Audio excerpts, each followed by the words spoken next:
Il y a beaucoup de rapports, de renseignements, enfin surtout de rapports aussi de médias occidentaux. Il y a le Financial Times, il y a The Intercept, il y a M. Glynn qui a parlé aussi que le chef de Daesh, Abu Bakr al-Baghdadi, c'est un homme qui a été recruté par la CIA, enfin les services de renseignement américains, quand il a été arrêté en Irak, et bien sûr par la suite par le Mossad en même temps, bien sûr, les deux offices travaillent ensemble. Donc il y a des informations qui se basent surtout sur les révélations de M. Snowden, et sur justement des liens entre Daesh et entre les États-Unis et le Mossad. Bien entendu, quand il s'agit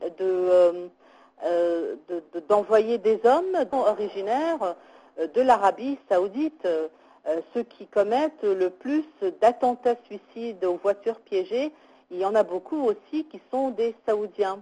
Et on sait déjà que au niveau idéologique, Daesh, son idéologie religieuse, elle est liée au wahhabisme, à l'école du wahhabisme.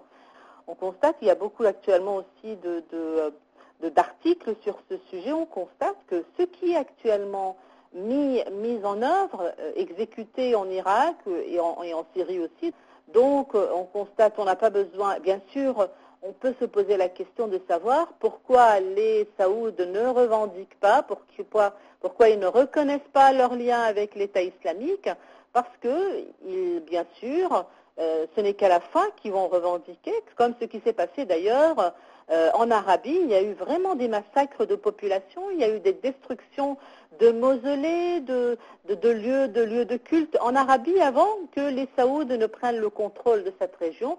Et c'est à la fin qu'ils ont déclaré leur État. Et donc nous avons le même phénomène qui se répète actuellement entre l'Irak et la Syrie, dans ces régions, entre l'Irak et la Syrie, où cette milice Takfiri était vraiment une milice d'horreur, où elle compte faire son État. Donc il y a en plus des reportages médiatiques qui mettent la lumière sur ce fait, mais on a aussi, c'est également étayé par l'histoire du wahhabisme qui a suivi aussi les mêmes exactions, les mêmes atrocités, les mêmes destructions avant la création de son État.